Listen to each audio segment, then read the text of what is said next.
Gaming and BS episode 306, coming to you Monday, August 17th, 2020.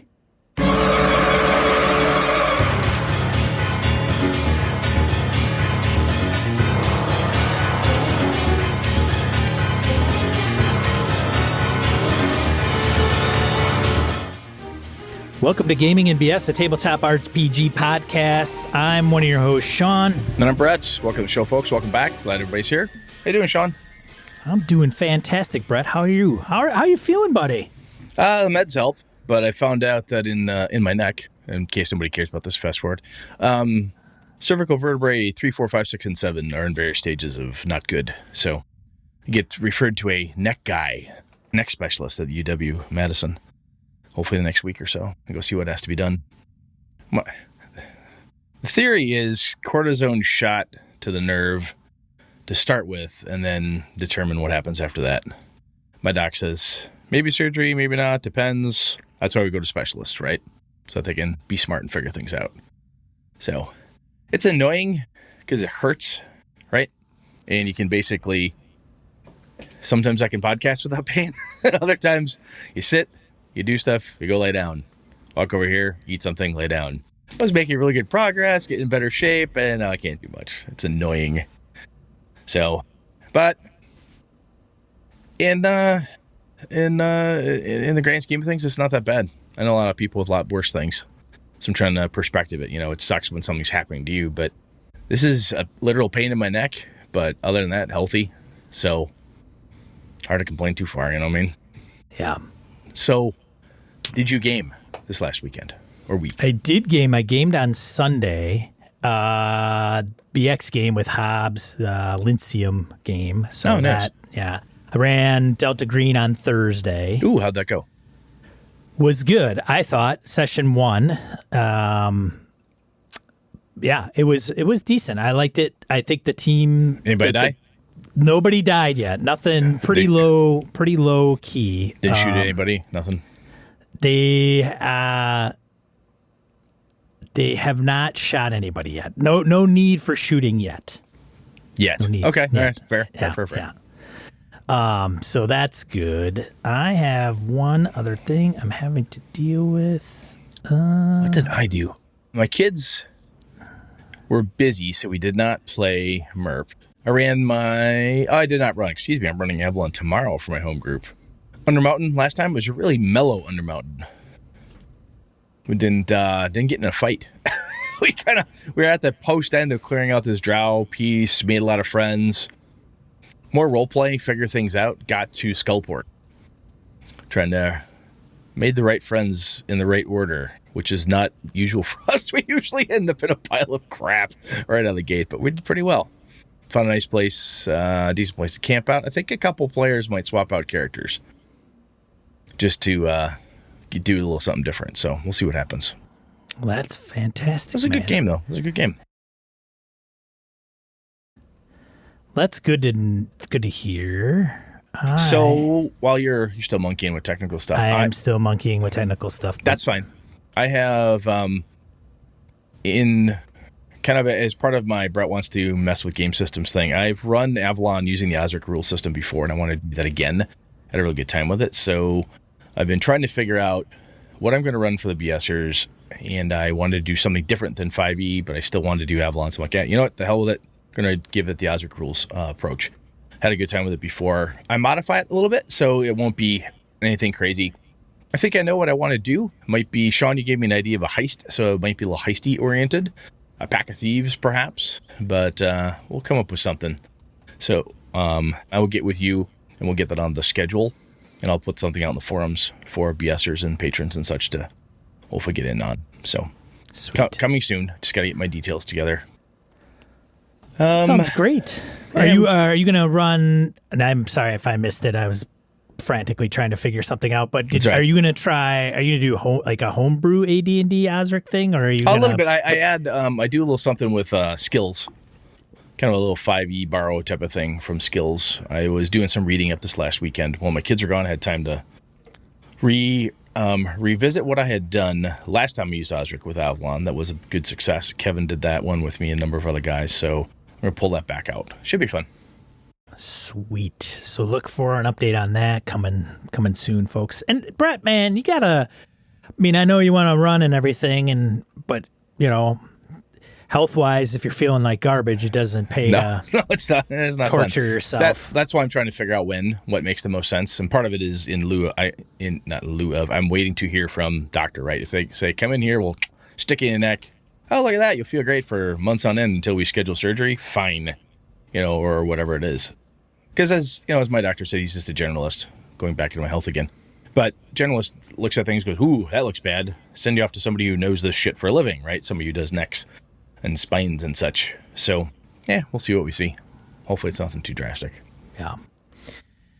Well, cool. So, a virtual game whole con, we've talked about that before. That's coming. Yes. Heroes Save Villages. Sean, what the hell are you doing here, man? So, Heroes Save Villages is a charity. I think they're based out of Canada. I should know what that's about. And I probably could Google it and look it up. But Kevin Madison, if you don't know who Kevin is, he's a gentleman in Canada who, this is one of his charities dear to his heart. He does a lot of streaming on Twitch on Hobbs's channel at Hobbs665 on Twitch. And he's got Dungeon Musings YouTube channel as well. And Dungeon Musings YouTube channel is what he streams to when he's running a game. And so Kevin has run a lot of like Night Below campaign, AD&D, second edition AD&D. Oh, cool. He's also run Delta Green. So he's kind of a multifaceted gamer, if you will. And so he has a charity and he was wanting to raise some money. He has the Beetle and Grimm complete Eberron schmancy fancy thing to give away. Damn. Product to give away, yeah. And so Hobbs and he and I think Steve Grodzicki had come together in some shape or form and said, hey, there's this charity event, and asked if I would be a part of that. And I said, absolutely sure, if I can make it during the date. So it's the 29th of August on Saturday. Saturday at 4 p.m. Central Time on Hobbs's channel, which is Hobbs665. Hobbs, I think, is running Low Fantasy Gaming. So Hobbs is running. Kevin's going to be participating. And Steve Grodzicki, who is he's a patron of the show, and we featured his Low Fantasy Gaming with Hobbs. And so apparently he's going to be joining us all the way from Australia to be on the show. I think his time starts at 7 a.m. And so there is a page to donate to. And then if you do donate, that's how Kevin can put your name in for that drawing. I may try to contribute a couple things, maybe like the Hidden Necropolis from Robert Nemeth. And if I've got maybe one of the Eberron, Exploring Eberron PDF codes that we've got from Wayne Chang and Keith Baker to maybe give away for that. So, it's a good cause. I figured, if I can help out, sure, absolutely. So that's going to be happening. SOS Children's Villages Canada is the benefiting charity. You can see we've got a link in the show notes to this, but that's where Kevin Madison's putting the cash. So it's basically it's raising money for orphan and abandoned children who benefit from the SOS Children's Villages international services that they've got out there. So it's pretty cool. This is good stuff. This is one of those things we've talked about this in the past. Gamers, we do some really nice things for people. We really do. There's a lot of crap in the world right now, or I should say always is. So it's great to see really cool people like this pulling together some charity stuff to help people less fortunate. So that's awesome. And Sean, that is really cool of you to get involved, man. Yeah. Nice. So come out, cheer us on. It's going to be a 6-hour game. So I think that's the plan. And a Low Fantasy game, it'll be fun to play with. It'll be Steve as the player. Hobbs is the runner. So we'll see if Steve busts his chops. See how the sparks fly. That's not how that rule works. Shut up, Grodzicki. I mean, I can see that happening. Yeah. Very cool. Very, very cool. So that'll be, and by the time this drops, it'll be like a week out. So, cool. Good times. Yep. Yeah. Anything else up there? No, but I think I'm going to kick off Mothership for Jeff this weekend. But I might run Kingdom first. We'll see. I don't know how I'm gonna do this. I want to set the setting kind of to understand, kind of get those guys through. But we play from like 10 to 6 at night, so it's Oh, you like do Kingdom to set up the setting for Mothership? Right. Oh. I could see that. I could definitely see that being a cool thing to do. Yes. If you do that, you'll have to tell us how Kingdom goes. I am very wanting to do it much. We'll see. Yeah, no prep needed, but I got to understand how it works. Like, okay. Well, yeah, last thing you want to fumble, flippity, flip. Yeah. Oh, shit. Go back to paragraph 2, subject. I don't think it's that difficult, but yeah, I last also thing you want to do is be fumbling around. I also want it to make sense. Like, why are we doing this? And then what they do in that game, how it fits into kicking off the Mothership campaign. So we'll see. Cool. Yeah, that'd be great to see how it goes. That is it. Cool, man. Let's random encounter it up. Let's get into Random Encounter. Random Encounter, a segment of the show where we field emails, voicemails, comments from social media. I'll read just the quick first one. Want to wish everyone a happy Alive Day today. We may have done this in the past. So Bill is a friend of the show, and Bill had shared with us an event where him and some of his friends had literally got missed in a military exercise, let's say. And they honor being alive today on August 17th. And so he just dropped us an email and said, hey, happy Alive Day. You know, going to tip a pint for you guys, blah, blah, blah. And so I thought, well, we'll pass that along. Like, oh, hell yeah. To Bill, everybody else. With the meds I'm on right now, I can't drink, but here's to you, brother. Awesome. So, yeah, I figured that I wanted to put context around that. Brett probably remembered, but I just wanted to make sure. So I'm glad you brought it up. I saw it. Oh, my God, Alive Day. Yeah. Yeah. So it's not something you'll find in a probably Hallmark card shop, but no. For Bill and the gang over there, there's a special place. And that, frankly, everybody else should be happy to be alive. Goddamn right. All right. The next one, Steve. You want to read that one, John Steve? John Steve comments on why PCs wander off. Well, although it can be disrupting, if the PC's wandering off is doing so in the spirit of the game, meaning it fits the overall narrative of what the group is dealing with, I can work with that. If they're being a jerk because they've gotten bored with the current direction, not so much. Playing an RPG is a group effort. Everyone pitches in to add to the fun. Walking away with no real intent or an intent that is counter to the group's goals is a selfish act and should be treated accordingly. I like John. I mentioned it last time. I only had to kick one dude out for continually doing this type of thing. But yeah, I don't cotton to that. That's a terrible idea. It's a terrible idea. Yeah. You know, being a dick, being a jerk at the table for the sake of being a jerk because you are not grown up enough to voice your displeasure or say, I don't know why we're doing this. Can we change directions? I don't like this game. You know, basically being disruptive for the sake of it. You're just a dick. Stop that. But yeah, no, I absolutely buy what John is saying there. In the spirit of the game, if the idea is open sandbox, roam around, look for the lost temple, and you've got a big damn desert to sort through, hey, it's part of the thing to roam around and try to find clues and make shit up as you go. So that's I buy that. That's very succinct. That's probably the entire episode from half hours with a talk right there, one paragraph. John, you win. Yeah, right. he took the entire episode, crunched it down to one paragraph. John needs to be our editor. He does. Then the show's like a 5-minute, hey, goodbye. I think I think most of the times when these happen, these occasions come about, is it's usually the 80-20 rule, right? 80% of us are kind of like, we're good. There's the 20% or whatever, maybe even less, that are maybe not good. They're not in tune or not even self-aware sometimes. Yeah. Or they're just playing their character. Well, that's fair. That's true. Which is as Matt Cole would say, which is the Wang Rod defense. Right. Anyway, read Gabe's. All right. Gabe comments on RPG campaign talk. This is for Tom. So Tom wrote in about we did the whole episode on planning campaigns, talking about it. Yep. So he goes into this for Tom on the forums. Perhaps a brief explanation of my emerging swords and wizardry campaign will be of some use to him. He says, first, I drew a map.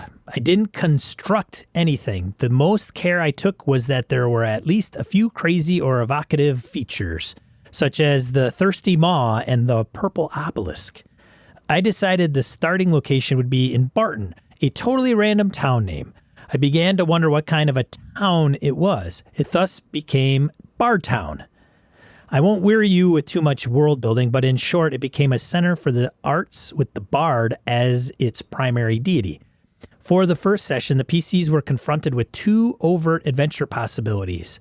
It sounds like you have your beginning covered, but you'll see that the beginning pattern is used again later in campaign development, only in a larger scale. Most PCs are mostly all level 4 now. They got there by resurrecting the bard in time for an invasion of Monogadites. I began to realize that my players and myself are sick of the sights in Barton, so the PCs need a reason to leave. These invading Monogadites might burn Barton to the water, though the PCs hope to stop this, possibly making a change easier. I've begun to prepare whatever the next stage will be. Brett said to use PC backstories, and this is what I've begun. Most notably, Brother Stone, our monk, who wears a fragment of the purple obelisk around his neck, suddenly has become aware that the shard is glowing and emitting a high, soft whistle. He has decided to travel to the purple obelisk for answers.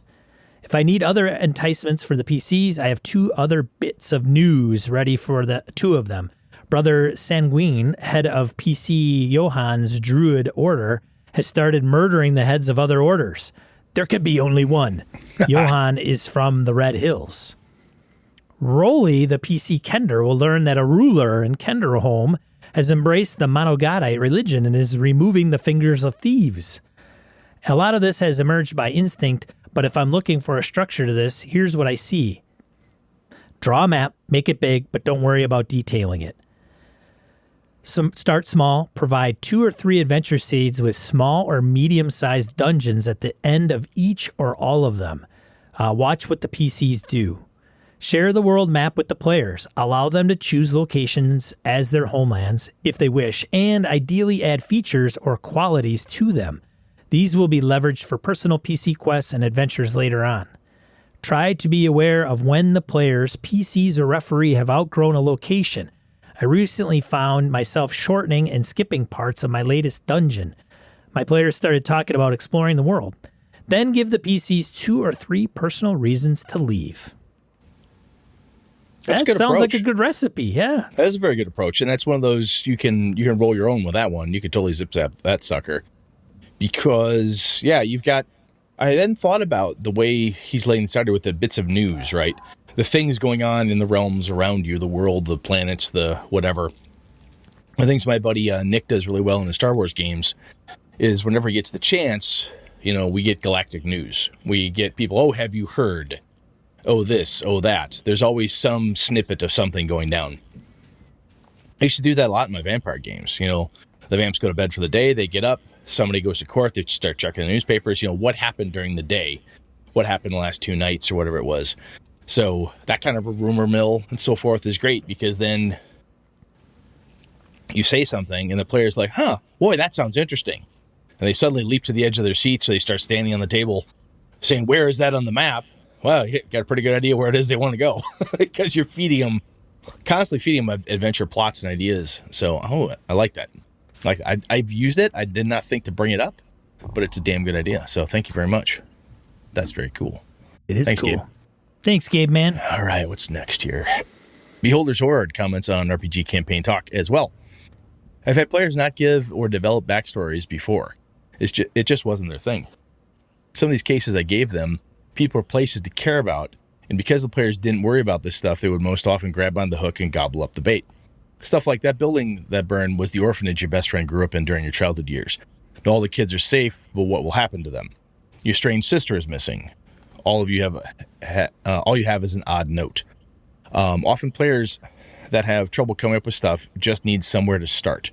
With just a little fuel, these players can often help develop great stories. I most often have my players give me 3 NPCs at session 0, family, friends, enemies, even frenemies, with just a short note on how they're connected with those people.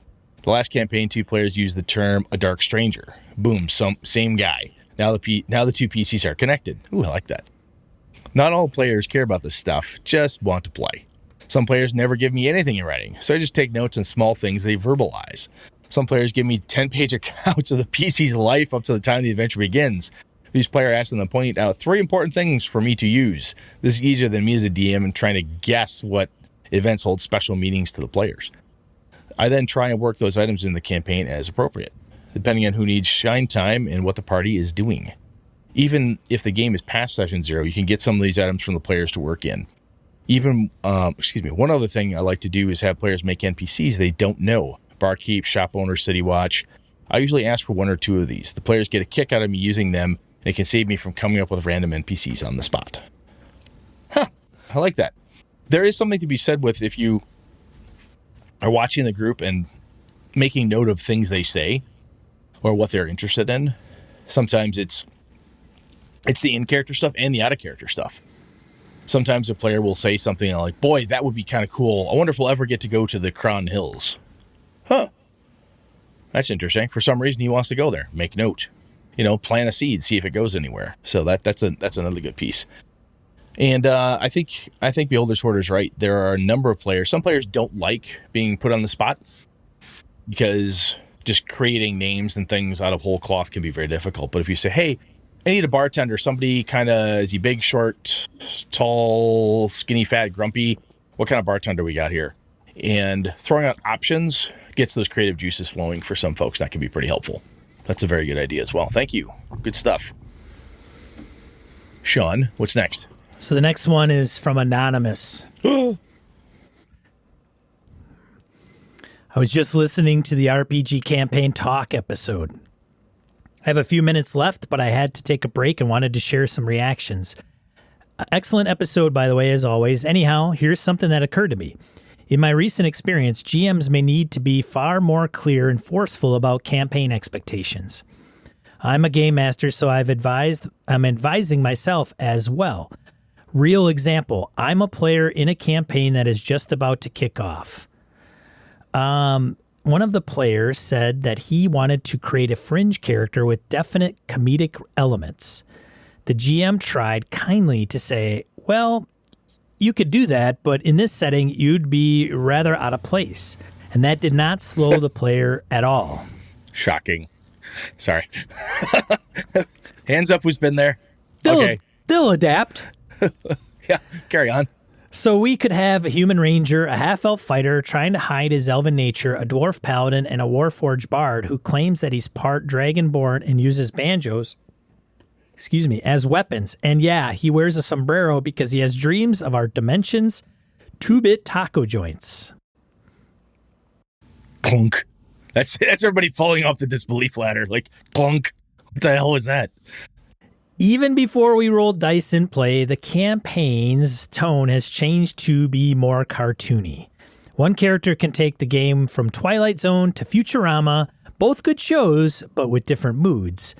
I realize this could happen in any game system, but I think 5e attracts it for some reason. It's okay if you think otherwise.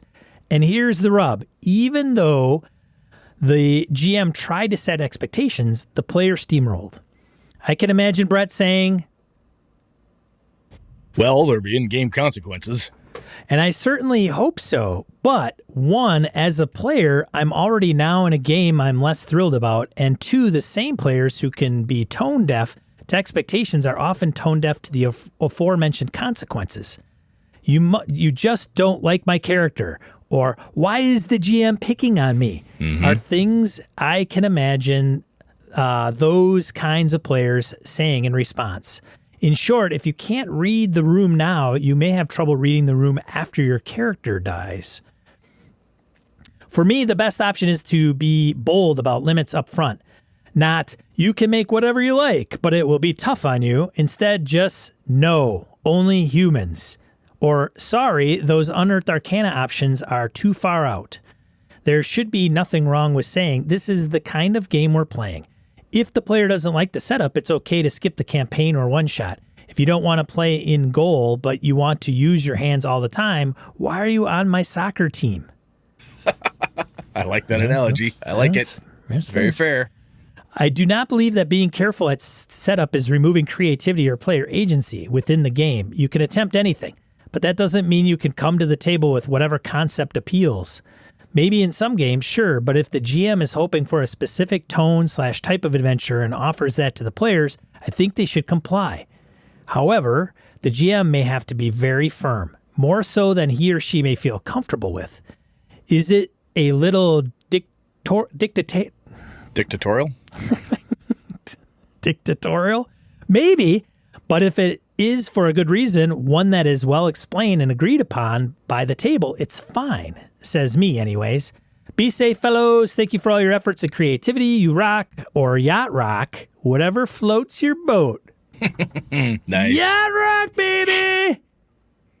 I think he's dead right here. He or she. We don't know what's in on. That's right. We don't know if it's male or female. I think they are dead on. Right? Is that the in-game consequences, that works only if that player will, deal with it, right? Or be willing, blah, blah, blah. And everybody else is okay with that being the quote-unquote punishment or reaction that occurs.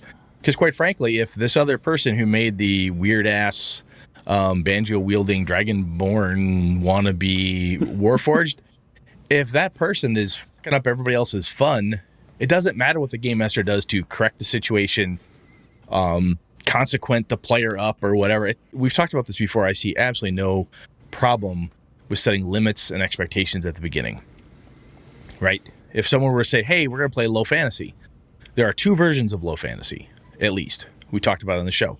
There's the free version you can get your hands on, and then there's the larger, more expanded version, so on and so forth. If I were to say, I'm going to play the free version only, all the other stuff is unavailable for this campaign. You may say, oh, I really like the blah, blah, blah, but I'm going to play this thing instead, right? There's nothing wrong with that. And I think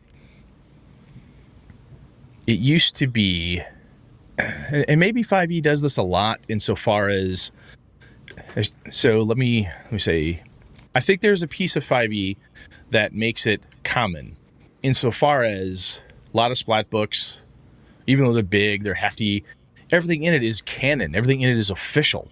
And you feel like in this world, it should all be there.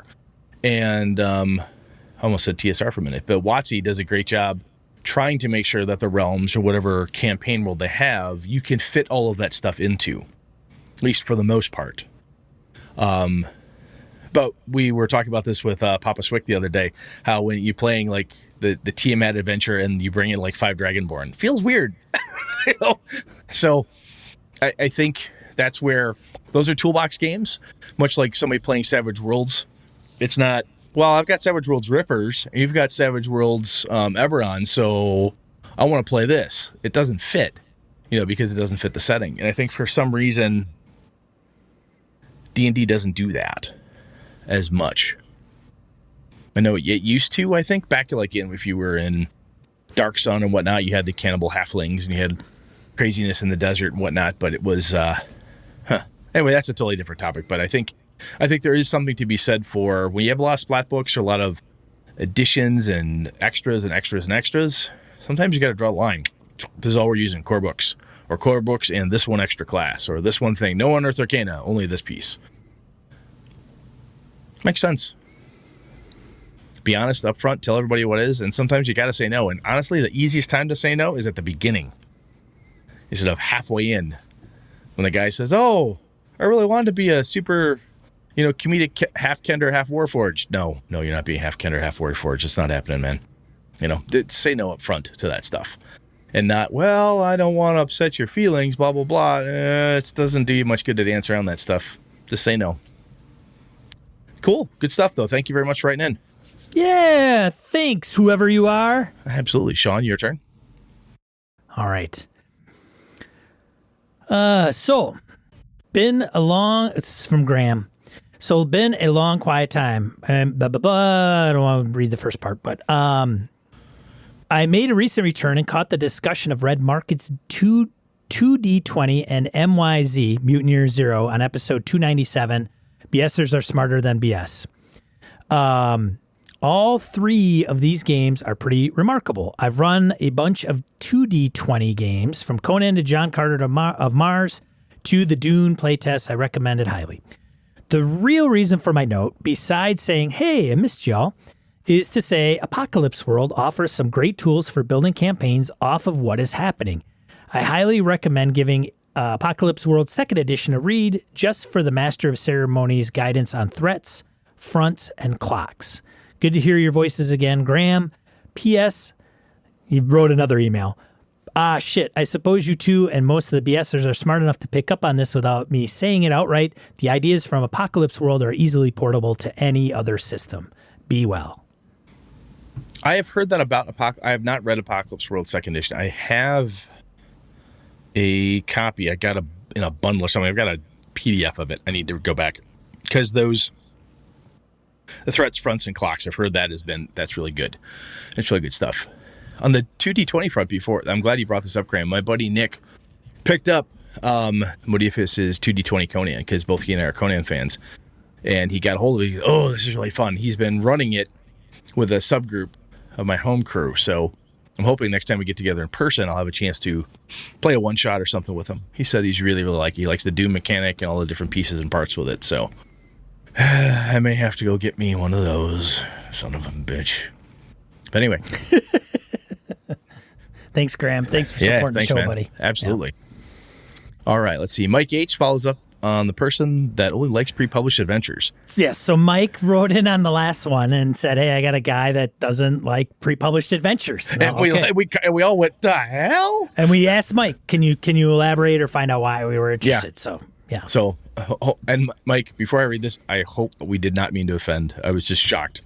I don't think we said anything offensive. I hope not. Because if Sean said, hey, if it's his buddy Tim, hey, Tim, look, these guys think you're a prick. That's not what we meant. That's not what we meant, I swear.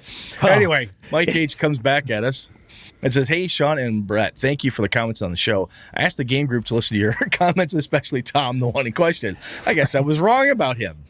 Yes, he does prefer the pre-published adventures, but he would play a homebrew if it has the right hook.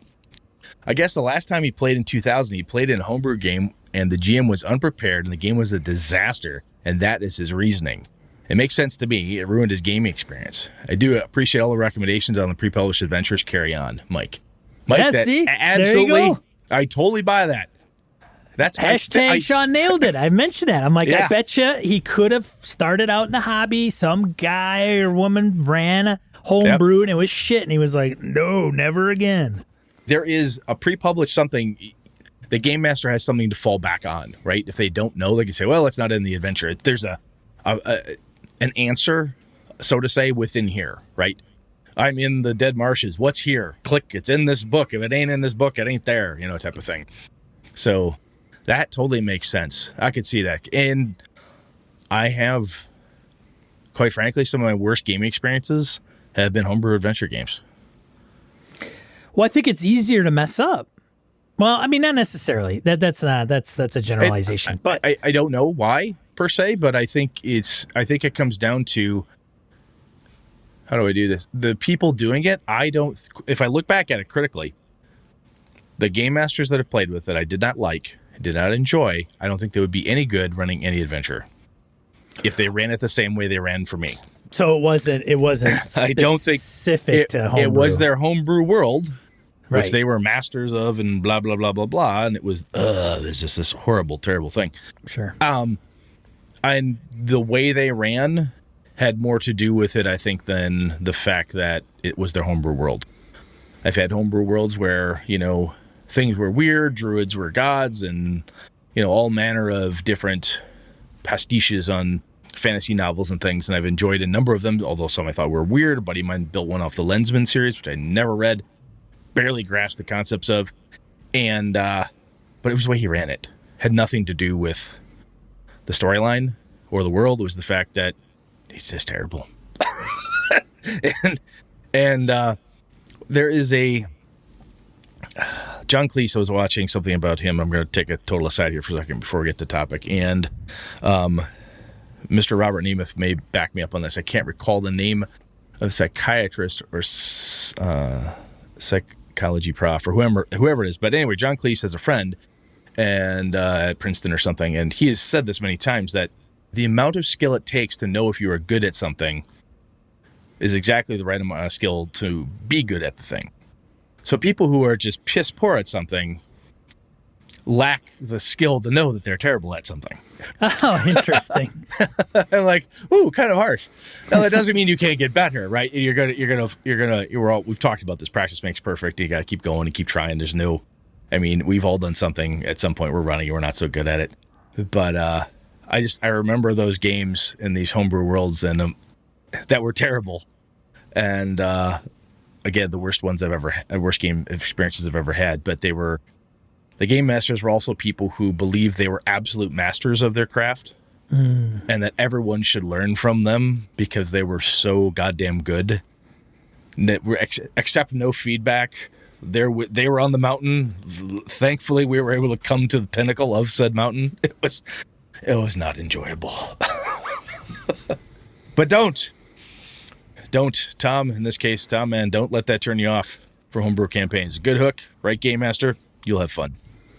And it sounds to me like he could be open to homebrew now. Totally. He's been in the hobby a little while, and he's probably realized like that's not the standard. Yeah. For homebrew, right? It's also like you said that thing, Tom. Why? Oh, it's because of this experience. That's the thing. Explain that to me, and I can. Gotta know why, yeah. I can, once I know why, and sometimes you're like, I just don't know why I don't like and then talk it out. Figure out. We've talked about that before too. Understanding what you like, why you don't like something in gaming, helps you a lot. It really does. Also helps the Noah Bert's in the chat, man. He says he's not sure which professor you're referring to, but he says it's referred to as metacognition. That's it. Which is your knowledge and assessment of your cognition. So probably AKA being self-aware, right? Yes. Sure, yeah. John Cleese has some really cool bits on being creative on YouTube and stuff if you find him. He's a blast. He's funny as hell. Anyway, any more? We good? No, I think we're good with Random Encounter. Thanks everybody for commenting in the forums, writing in, emails, things of that nature, submitting information online at gamingnbs.com. Let's get into the main topic.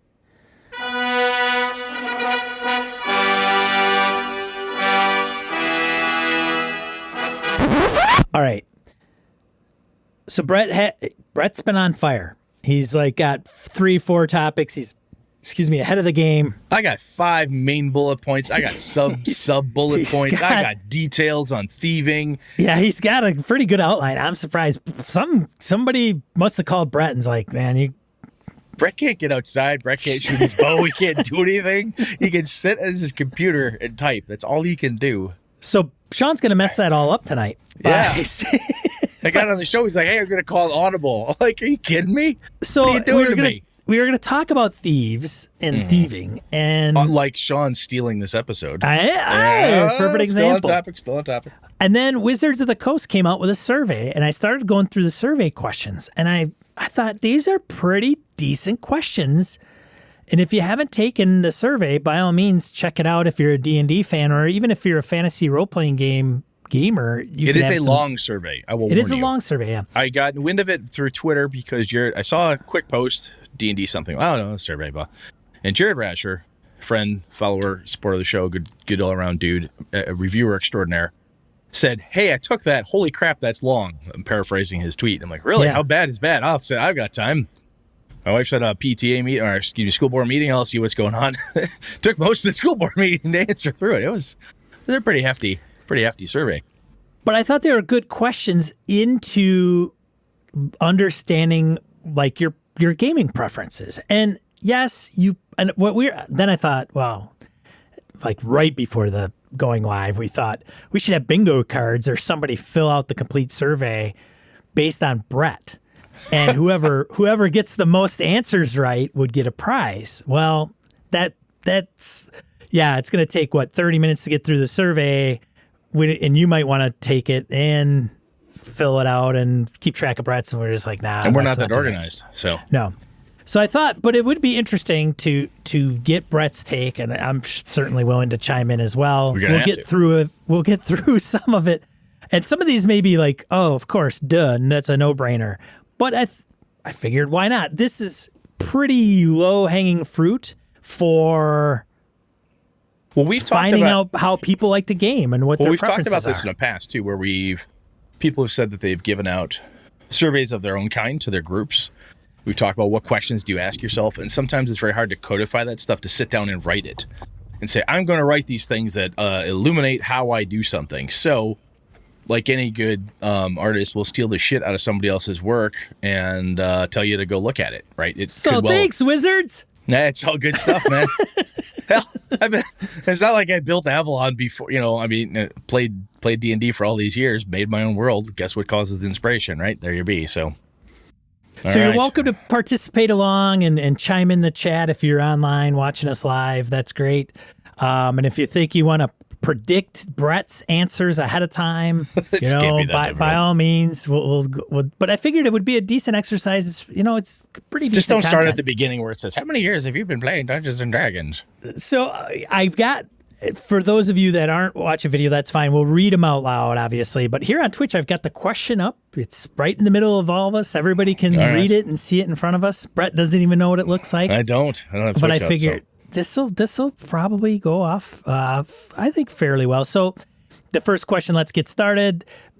So if you've taken it or read the questions and you gather that they're going, it's obvious that they're poking around to find out what they want to do, either for new supplements or a new edition of the game.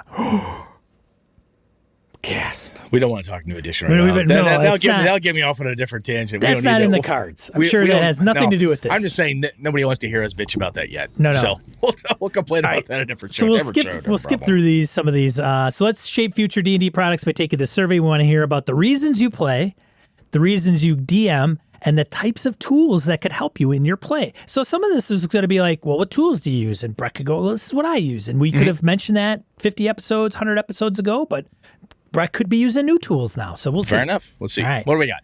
So the first one, let's get started. Have you ever played D&D tabletop role-playing game? Yes. All right, fine. Whatever. Yes. Well, here's an interesting one. What year did you start playing, Brett? I was in 3rd grade. So what is that? You want to date yourself? Well, I'm 47 now. All right. So you're in... What are you, 3rd grade? You start school at 5? Maybe you're 8 or 9? 8 or 9? So something like that? Back then. All right, fair enough. It's a long time ago. I was in 3rd grade. Which editions have you played? So there's Redbox, there's AD&D, 2nd edition, 3, 5, 4, 0, The only 5. edition I have never played is the original white/brown box. I've never played that. I've played everything else. Okay.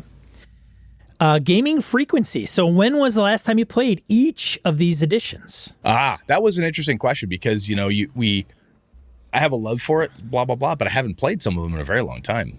The only ones that I played real recently, if you count Pathfinder's 3 or 3.5, that was 2 weeks ago because I played that every other week. And D&D 5e was last week. This is every other week. All right. I have not had the opportunity to run like a first ed, second ed, in forever, or a BX, Redbox, or anything like that in a long time. Can I? Yes. Just I don't have the opportunity. Yeah. Timing. Gaming frequency. When was the last time? Okay, so this is going one by one. So if you select each edition, it asks you how long ago did you play this? Which is why the survey takes a while. Yeah. So let's see. Gaming frequency. When's the last time? All right. That's how on this one, same one. Imagine any and all barriers to playing D&D were removed for you, Brett. For example, say you have all the time you need, you have an available group. Yeah. Right? They got to preface all this because it's like, well, I don't know, didn't really specify. Yeah. If you could play D&D as often as you want, how often would you play? Options are more than once a week, about once a week, at least once a month, at least once every 3 months, and then less than once every 3 months. See, I want to say more than once a week. I want to say that. But I think schedule-wise, blah, blah, blah. Again, all barriers removed. Yeah, more than once a week. I would say twice, right? You wouldn't get burned out? No, because playing is not just DMing and stuff, too. There'd be stuff happening. I'd be playing in a game. I'd be running a game. For a while there, when I was running my Avalon game and Alpha was running his, we were running Undermountain, same week, Tuesday and Thursday, every week. The guys burned out on that before I did. I'm like, hey, we're twice a week. I'm in. I'm good. This is good. And other people are like, oh, that's a lot of gaming in 1 week. I'm like, yeah, pansies. It's nothing. Bring it on. Yeah. So I think once a week wouldn't be bad. Twice a week is better. All right. D&D campaign settings. Which campaign settings do you prefer? So it lists Birthright, Dark Sun, Dragonlance, Eberron, Forgotten Realms, Greyhawk. Homebrew is an option. Mm-hmm. I saw Planescape, Ravenloft, Spelljammer, other, or you don't have a preference? I like Greyhawk. I like Realms and my homebrew stuff. Okay. I do, from the Realms perspective, I like old school first edition Realms. That setting is one of my favorite places to play first edition.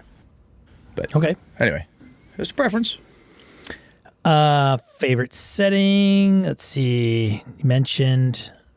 All right. Why is it your favorite setting? Why are those?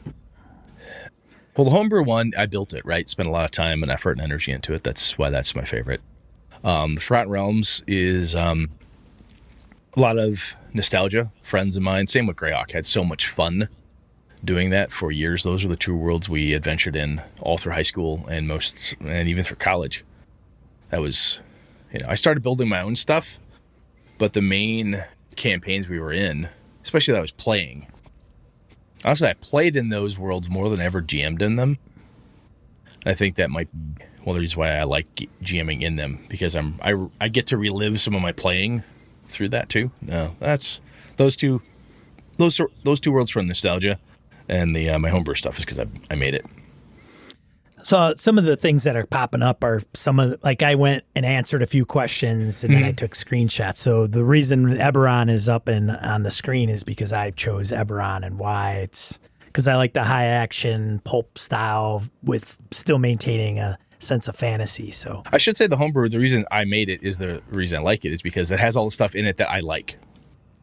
You know, the stuff that's in it is the shit that Brett likes to deal with in his gaming. So that's why I like it so much. Makes sense to me. Mm-hmm. All right.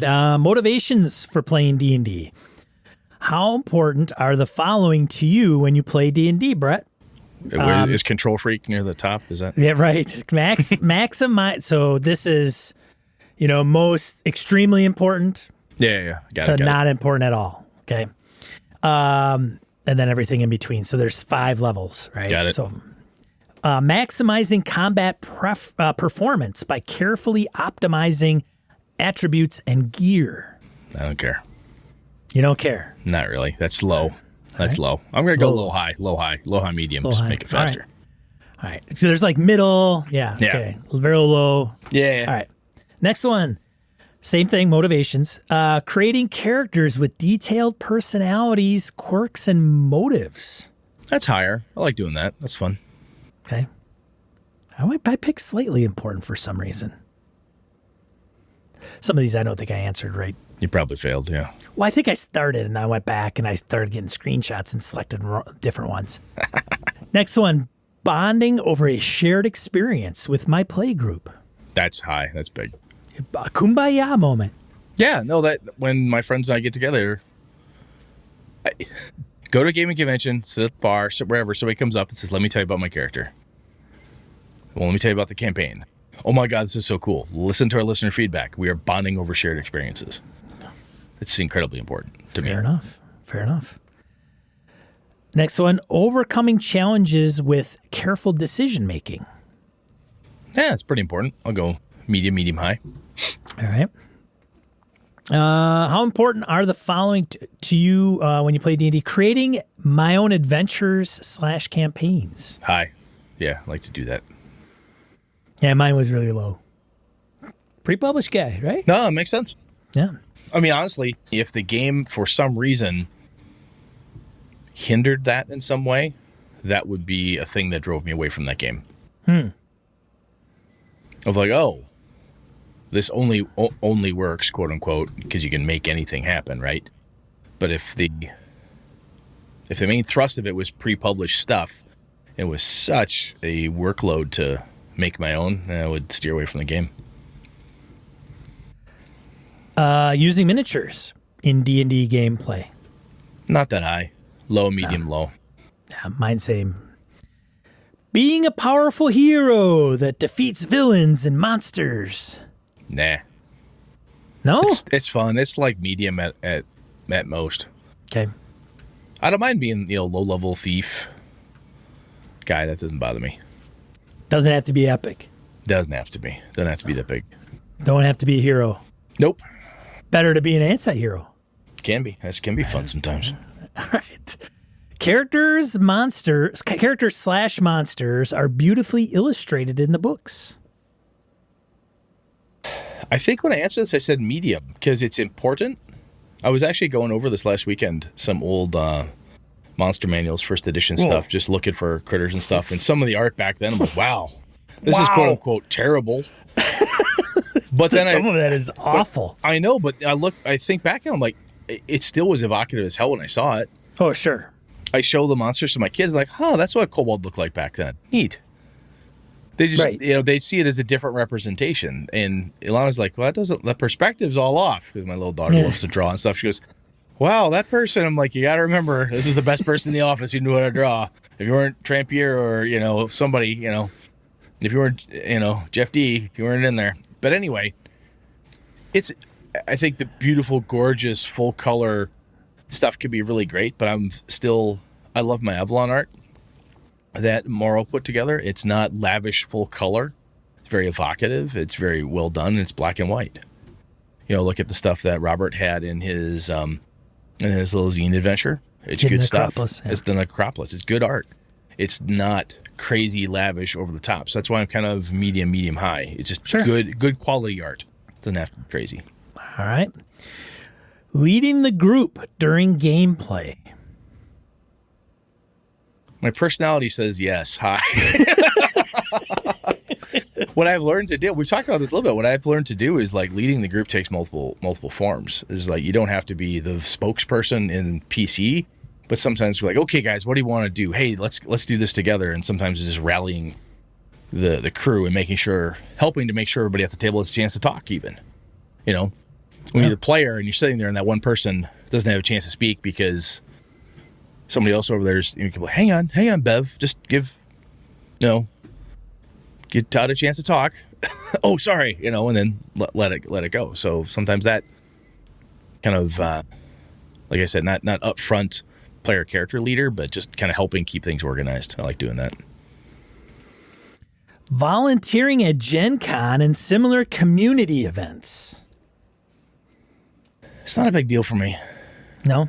No, I mean, did it enough with EverCon, helping run it, organize it for 3-4 years.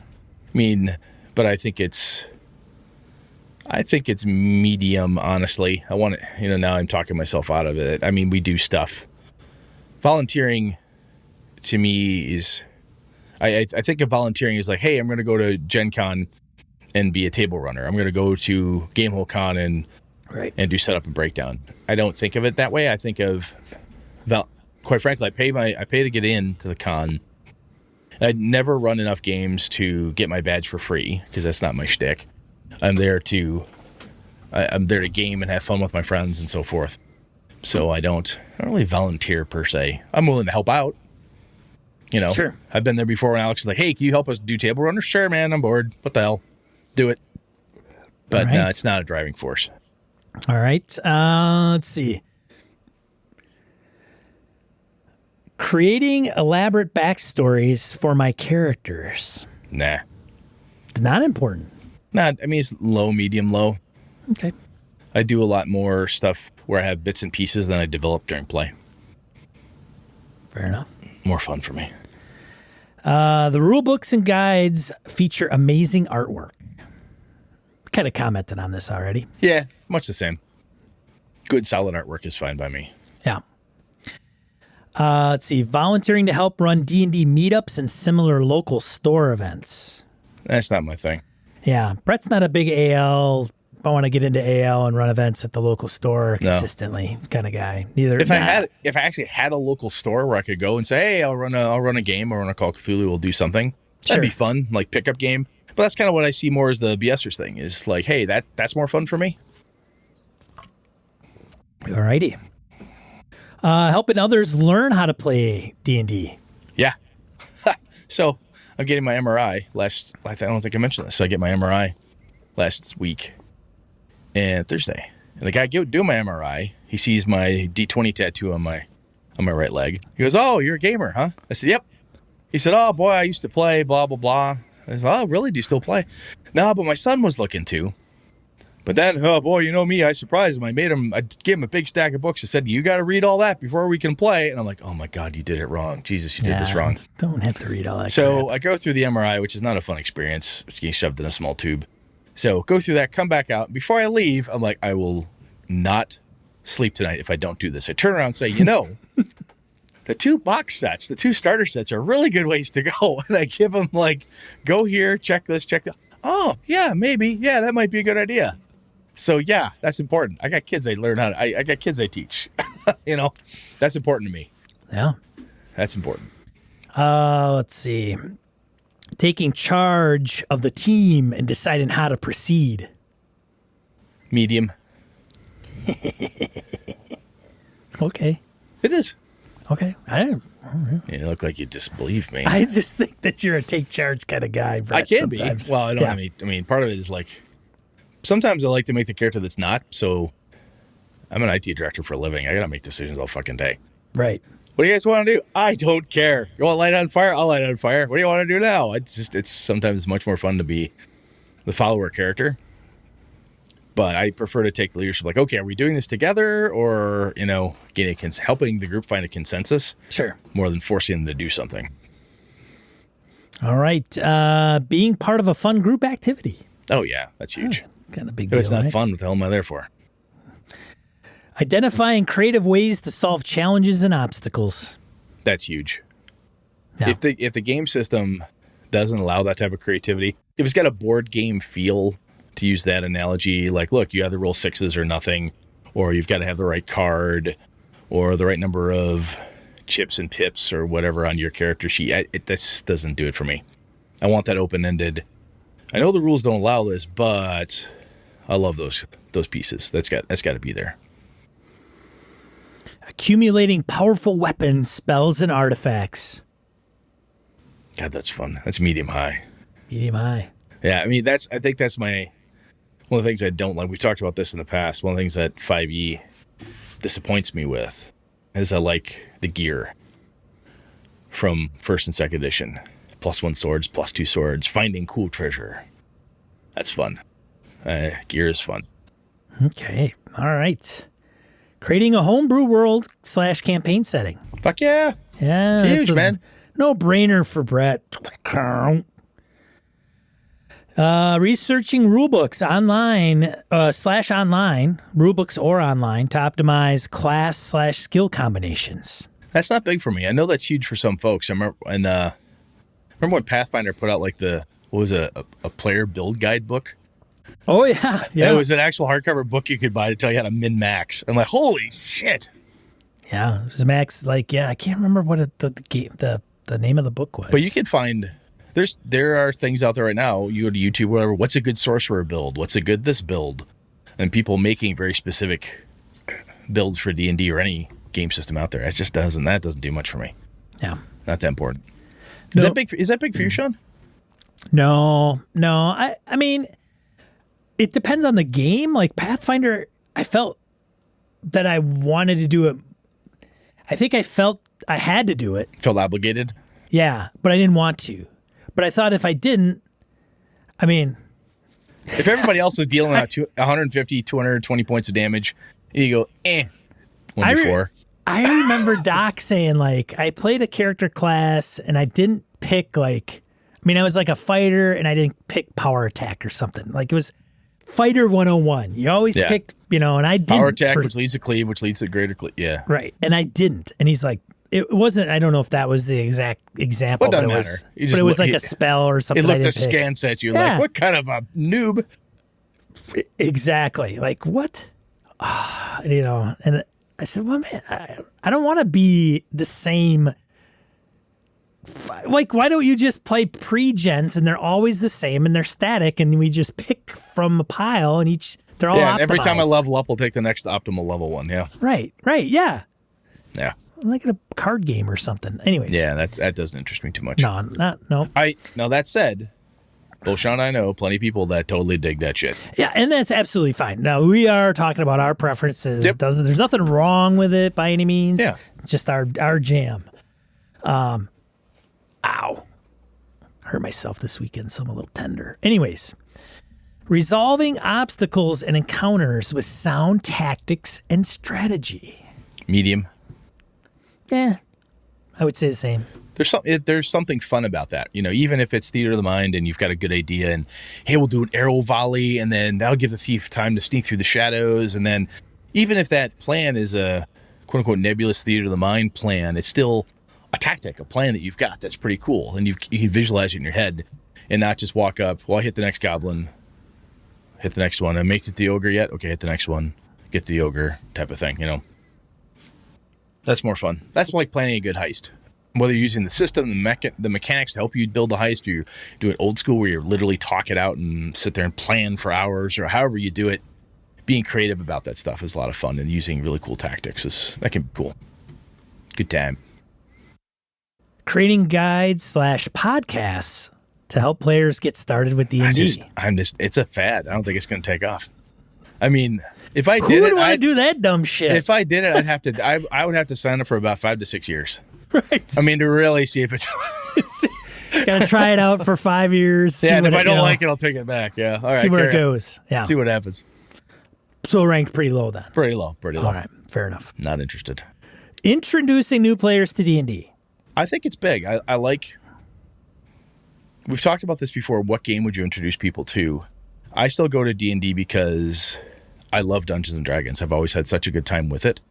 And it's very popular. And I know some people are like, yeah, but for me, if it's very popular and this new person doesn't have a lot of people to play with or whatever, sometimes, anyway, I think the pool they're drawing from for gameplay is pretty cool. What I don't like to do is only introduce that person to that game and not also tell them all the other cool things that are out there, like after the game. Did you have a good time with that? Yeah. Do you like horror movies? Yeah. Boy, there's this game called Call of Cthulhu. Oh my God, it'll blow your mind. What part of this game did you like? Well, I really like the part where we talked a lot. The fighting was okay. I got a game for you. This game, even more so, right? Helping people find what they like through the lens of D&D. What part of this adventure did you really enjoy? What part of this thing? I think it's a good, not a high watermark, but it's a good benchmark. That's a better phrase to bounce people off of. He has been for me in years. Making sure my characters are as powerful as possible. Just as long as they're more powerful than Sean's. There you go. That's a great answer, Brett. That's all I need. It's just got to be one step above. I don't need to be faster than the bear. It's got to be faster than Sean. Sean's guy, yeah. Chatting and interacting with a group of people. It's huge. Yeah. So these kind of overlap. I'm getting a theme here. Being fully immersed in the role and mindset of my characters. I think that's medium. Kind of in the middle range, because I like to break off, have the asides, say, oh my God, that reminds me of this movie. Some of that natural conversation that happens at the table. And I don't mind a little bit of metagamey type of stuff from time to time. Having a large collection of miniatures and or dungeon terrain. Nah. Big terrain guy? Nah. I know people will be like, oh yeah. Oh, Dwarven Forge, man. Bones. Reaper Bones Kickstarter. Well, part of it for me, honestly, is if I'm gaming with my home group and up in my hometown and they're like, hey, we're going to play D&D. I'm like, I don't have to worry about minis. Sure. I go to Alpha's place. He literally has thousands. Well, and some of those guys are Warhammer guys. So they're Warhammer guys. They collect stuff. They buy them in bulk. I really wish I had a Wizard's Tower, clunk, and a castle, clunk. And boy, we could use a drawbridge, clunk. What else do you need? I really need a big demon, whap. I got it all. Yeah. It's not mine, so I don't have to collect it. I have a shit ton of D&D miniatures. I can't tell you the last time I used any of them. It's been a long time. Using minis is fun. I'm not going to ever say it's not. It is fun. I have a good time with it. However, they are a pain in the ass to manage. They can be a pain in the ass to manage sometimes. They can be. And if you're really anal retentive like I am, you got to have the right one for the right encounter, right? These are Zorns. I want a Zarin. Right. Like, what? They're the same. No, it's not. As what the other one's got other nodules. Whatever. Right. Moving on. Helping players figure out how to dungeon master for their first time or become a better dungeon master. Yes, that's big. Yeah. All right. Creating my own custom classes, races, NPCs, monsters, spells, and artifacts. Yes, big. I like doing that stuff. I would stay away from some of the rulesy stuff more. The custom NPCs, artifacts, magic items, spells, that stuff is fun. Is more entertaining for me.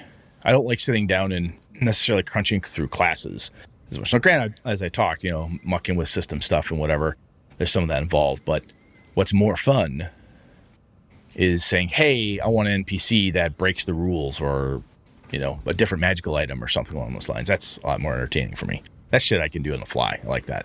This is all creative stuff, right? Like, yeah. Do you like to create a bunch of stuff? Are you a creator? Do you like to build stuff? Yeah. No, Sean, just because you use pre-published adventures doesn't mean you're not creative, right? Because you've got to display it, you got to talk about it, you got to explain how it works, you have to understand it. Do you like building that type of stuff too at all, or does that not float your boat? I'm not a big one thing that really kind of makes me dread is, okay, I got to make an NPC or I got to make a big bad, so I got to stat that thing out, and it's that is to me, I don't want to stat shit out. I don't want to create a monster and go through a build. Now, I know in some games you can willy-nilly that stuff, right? Stat block's really short. Got this amount of hit points, this armor class for God knows what reasons. Doesn't have to put the armor on it to have a minus 10 armor class or a 20 armor class, whatever it is. I don't want to. That was one thing that drove me nuts about 3.035, some of those other ones, even 5e to some degree. I mean, that's why the monster manual comes into play. Just give me that, rip it out, put it down. I'm good. Like, I don't want. I build a lot of stuff on the fly from the monster manuals, right? Sure. You flop that sucker down, you open up and say, I want a Jabberwocky. Right. Boom. It's right there. Yeah. And you look at it and go, wow, that monster sounded so cool. I told the characters what it looked like and I laid it out there. Went, oh my God, that armor class is too high. All right. Drop the armor class, do this, change the hit points, change this, too much damage, and lose the Vorpal Bite. Done. And becomes my own critter. And I would probably do that on the fly. Yeah, that's easy. That's easy to do. But building like say I want to start from scratch and craft up this big critter or whatever it can be pretty challenging. I tell you, man. And that was one of the fun parts about getting the Rogues Gallery from first edition D&D. It was a little handout. It was basically pre-gened multi-levels of characters. Pathfinder did that. They had an NPC book. I picked that up because when I was running Pathfinder a lot, I get sick of trying to build NPCs that made sense, that were effective, because it was a very tactical game, lots of minis and whatever. So I'd pull that out and say, I need a 3rd level cleric. Wham! Oh, thank God I've got one. Had all the right feats, very optimized, right? The proper build so that it was effective and it made sense, because my on the fly, I think this is the right feat, I always fucked up. It was too much detail and I never did it right. And by that, I mean, it was never a challenge. The players always ate my stuff until I did that and then slowed them down at scotch. What's next? Finding the perfect miniature to represent my character. Nah. Oh God, Jeff does that. Does he? He ordered the big ones. I don't even know what size they are. They got to be like 6-inch minis. Like, they're pretty big. It's a G.I. Joe figure. He gets it all custom painted. He sends me pictures. Look at it. Oh, that's awesome. That looks great, Jeff. Fantastic. Now I gotta redo the shield again. But so the other thing I'm very fortunate about, if I come to the table with a mini that isn't quite right, by the next time we get down there, Lenny or somebody's like, "Here, you dumb shit." Oh yeah, it looks just like him. Thanks, man. So I got guys for that. I outsource that shit. If I show up to the table with a crap mini, the lads are like, "No, that's just stupid. Here, use this instead." That's leveraging the strengths at the table. Yeah, exactly. Mm-hmm. All right. Qualities of a good dungeon master. Ooh. In your opinion, how important or unimportant are each of the following traits in a good dungeon master? Okay. All right. So good dungeon master. What makes them that good? What's important priority-wise? Got it. can make judgment calls or house rules that apply in all situations. Yeah, that's good. Need that. Very important. Reliable, can be trusted to be prepared and available to run games when they say they will. Oh, yeah. Your word is your bond, people. Yes, very important. Quick-witted, keeps the action moving quickly, rarely needing to pause things for an extended period of time to adjust the story or resolve an action. Well, I'm not sure. Yes. Yeah, definitely. These are all very ranked high. Yeah, these are. I mean, this is stuff. If you're looking for, I want to move smooth, fast. Yes, I like that stuff. Competitive, builds challenging adventures or scenarios that test the player's knowledge of the rules and require strong teamwork and tactics for success. When I read that one the first time through, I went competitive. Ooh, it struck me as, this isn't a competition, right? And then I read that description, and with you rereading it, reminded me of this. Like, it's okay.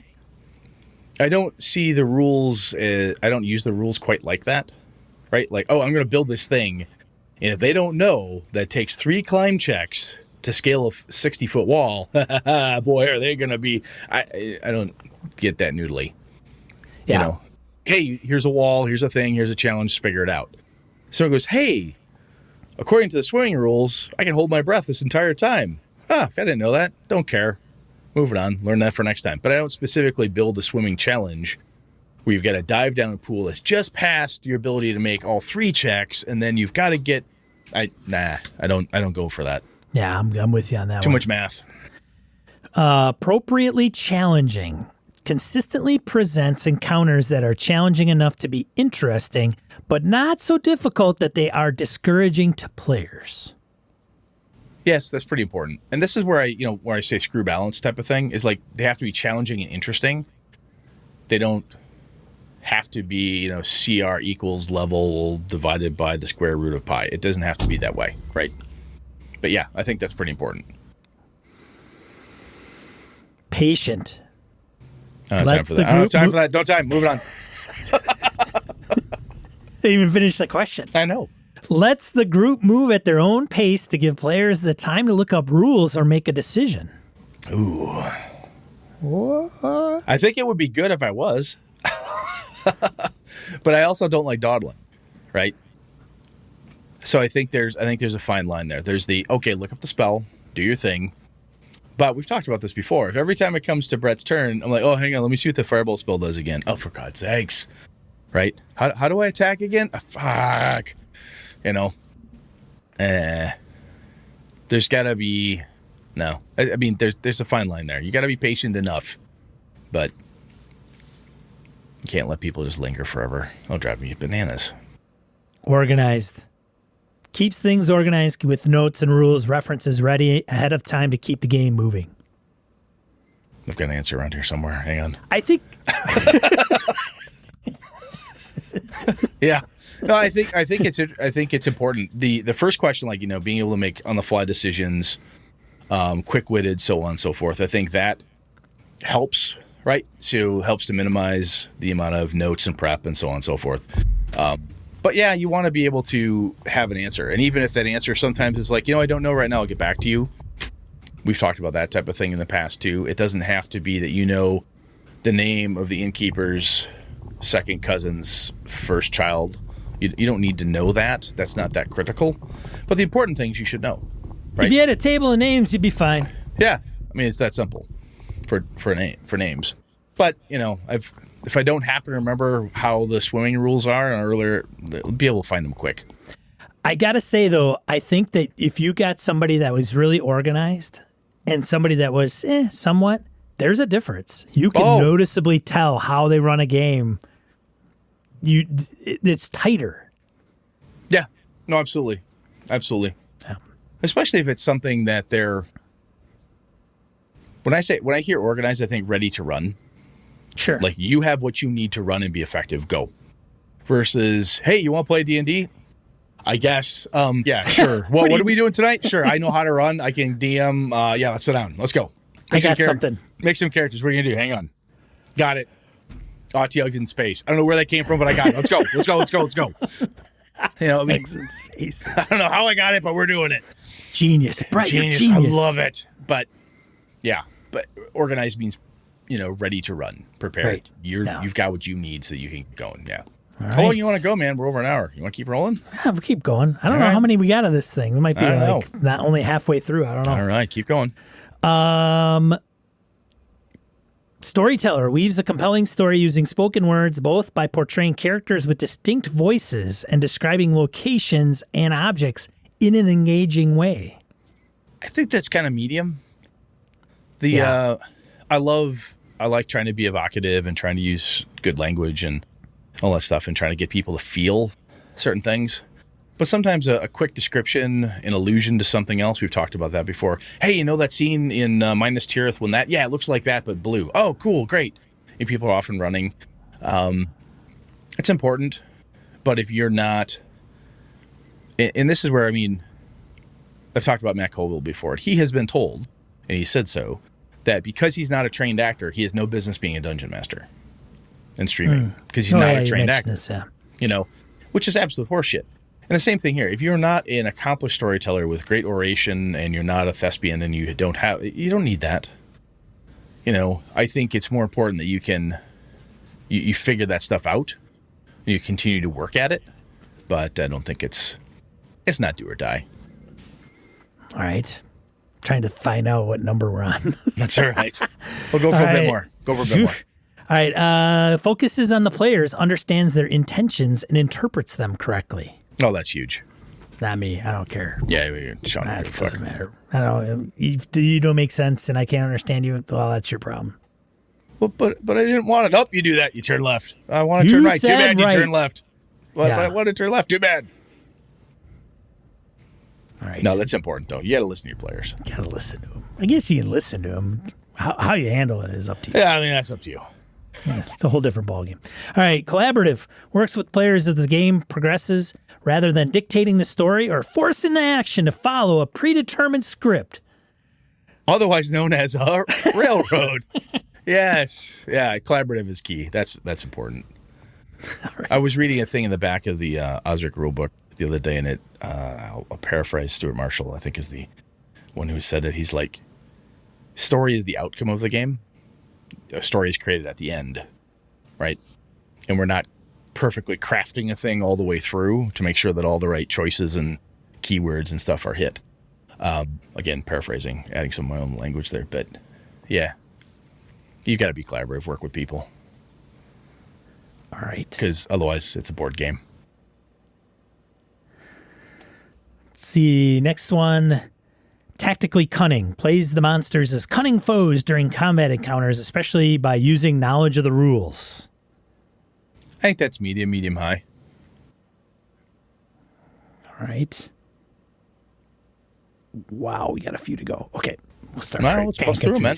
Go. Clear. Speaks clearly and in a way that makes it easy to understand what is happening during the game. Yes, man. This is what I was. Sorry, what? D20. Yeah, that's huge. And this is not just enunciation, diction, how loud are you type of thing, but taking the time to say, okay, let's set the stage. Hang on, this is here. Being just clear as to what the scene is, making sure people's questions are answered and all that stuff. Yeah, that's important. I can't wait to see how they tackle that. Yeah. What are you going to do, wizards? Every game comes with your own speech coach. Yay! This is awesome. This is a professional storyteller who is assigned to you. Yeah, how the hell you gonna fix that one? Do you have problems enunciating? Do you have problems with vocabulary and finding select words to express to your players? How would you fix that, right? Do you have the proper box text, right? I don't know. Well, I suppose, yeah. So if you have decent box text, decent read aloud to the players, that can help. So the difference would be exactly. Yeah, if you still got a mouthful of gumbo while you're trying to read the box text, it's still going to sound like shite, right? It doesn't matter. Put the pizza down, finish what's in your mouth, don't speak with your mouth full. Oh, man. And work on it. What's next? All right. Lore Master has a deep understanding of the story and history of the campaign setting, able to answer any questions that come up during play. I think that's medium. We've talked about that before, and I don't think this is I think a fallacy that keeps people from becoming dungeon masters. I don't know all that stuff. Oh my God, I'll never be ready. Do not fall into that trap, people. That's my opinion. And I think Sean agrees with me there is don't do that. You need to know enough to get going. I don't know the Forgotten Realms last 30 years of history. Yeah, nobody does. I don't think Ed Greenwood knows it all either. Just roll with Delta Green's freaking handler's guidebook. Oh, it's fucking intense, dude. It's like 300 pages of all flavor stuff, all setting, no rules. I'm like, none of the players need to know any of that. What you do is you carve through that for cool inspiration so that you make sure by the time you're done reading that, you know what a Delta Green op feels like. Right. And you're good to go. Yeah. And I hint and grab at stuff and move on, but they don't need to know any of that shit. Yeah. So, yeah, don't get caught. I mean, seriously, if you've got a friend out there who's thinking of game mastering and they'll never be ready, help that person understand you don't have to be a lore master. It is not a requirement. Don't do it. Rules expert has a deep understanding of the rules, able to answer any questions that come up during play. Should be able to find answers and help people locate them, yes. But I don't think it is possible to know every rule for the entire game. 5e is a lot less complicated than 3.0. I think it's even less complicated than 4. If you take all the rules for second edition, add all the splat books and everything into it, the rules and options, and there's no fucking way. You need to be able to find them. Or have enough, see previous entry, make quick decision, move on, and so forth. Injects humor into the game. No, it's dead serious all the time. Yeah, I think it's important to have Don't let fun. Brett fool you. He's a straight-laced, freaking bullshitting around at the game table guy. Yeah, there's no fun to be had. I stab people for that. No, I'm kidding. I don't do that. No, there's fun. You think that's funny? This isn't funny, Johnny. You gotta have fun. Come on, you gotta have a laugh or two. Because sometimes some of the shit is just fucking absurd. It's so absurd. Yeah. Flexible, adapts their campaign to the player's preferences and desires. Not important to this guy. I think to the conversation we just had about Tom's request in campaign talk and stuff, I think it's important to have some adjustments, you know? But if you've had a decent discussion up front, you've had a good session 0, you've been very clear on expectations all around, this isn't going to be that painful, right? Whatever. Yeah. So, low, medium, low. Improvisational. Changes an adventure during a session in response to the character's actions. I like doing that. That's fun. Man, all this bullshit about players? Come on. I like doing that stuff, though. Starting to get into floofy area territory. Now, we've talked about this before as well, right? Does the world keep spinning no matter what you do? The bad guys' plots advancing, so on. But as we've also said, when you do a certain thing and it injects into the clock, the thing that's spinning, what's that reaction? What does that occur? Instead of it being the static thing that occurs like Skyrim or a computer game where that quest line remains open forever. You know, I don't buy that. I like to have it be a little more. If you're doing things that are impacting the world, then the world around you, at least in the short version, will be shaped by your actions. That makes sense to me. It's such wise words from Brett. Man. Yeah, it's the pain meds talking. Sweet. Runs games with high energy and enthusiasm that draw the players into the story. Oh, gosh, that's interesting. Yes. I like to be as high energy as I can.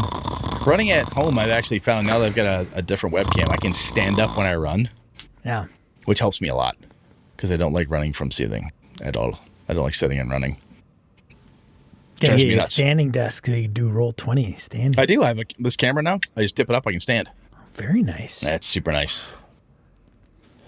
Perks of being a director, I guess. Yeah, it helps. Creates vivid descriptions and unique adventures. Yes, the sky was blue over the green grass where the brown dirt path leads to the hole in the ground. I would love to see. I would love to see some of these that we make fun of and actually contradict them and actually do them. Oh, so creates vivid descriptions and unique adventures. Very important. So, thank you for joining me this evening at D&D adventure scenario.